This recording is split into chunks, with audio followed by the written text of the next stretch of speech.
Bible ధ్యానములో ఇప్పుడు జకర్యా గ్రంథము 6వ అధ్యాయము చదువుకుందాము. నేను మరలా తేరి చూడగా 2 పర్వతముల మధ్య నుండి 4 రథములు బయలుదేరుచుండెను. ఆ పర్వతములు ఇత్తడి పర్వతములై ఉండెను. మొదటి రథమునకు ఎర్రని గుర్రములు, రెండవ రథమునకు నల్లని గుర్రములు, మూడవ రథమునకు తెల్లని గుర్రములు, నాలుగవ రథమునకు చుక్కలు చుక్కలు గల బలమైన గుర్రములుండెను.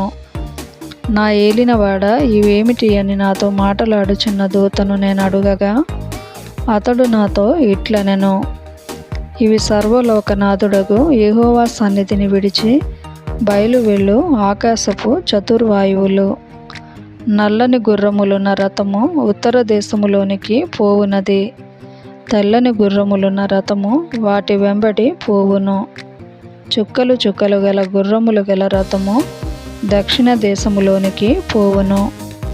బలమైన గుర్రములు బయలువెళ్ళి లోకమంతటా ప్రయత్నింపగా పోయి లోకమందంతటా సంచరించుడని అతడు సెలవిచ్చెను గనుక అవి లోకమందంతటా సంచరించుచుండెను.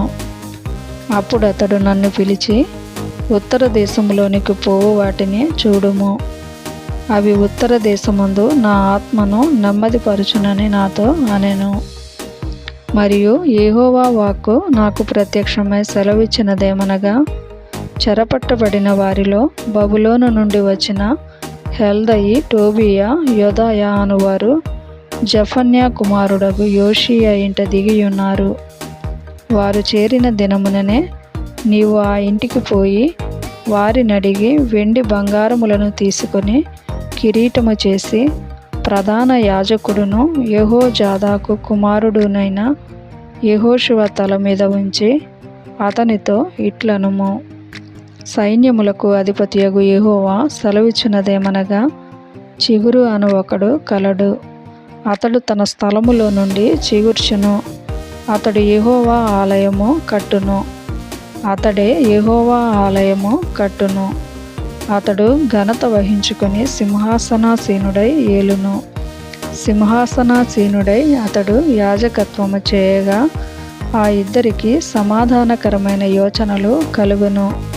ఆ కిరీటము యెహోవా ఆలయములో జ్ఞాపకార్థముగా ఉంచబడి హేలెమునకును, టోబియాకును, యోదాయాకును, జెఫన్యా కుమారుడైన హేనునకును ఉండును. దూరముగా ఉన్నవారు వచ్చి యెహోవా ఆలయమును కట్టుదురు. అప్పుడు యెహోవా నన్ను మీ యొద్దకు పంపెనని మీరు తెలుసుకొందురు. మీ దేవుడైన యెహోవా మాట మీరు జాగ్రత్తగా ఆలకించిన యెడల ఈలాగు జరుగును.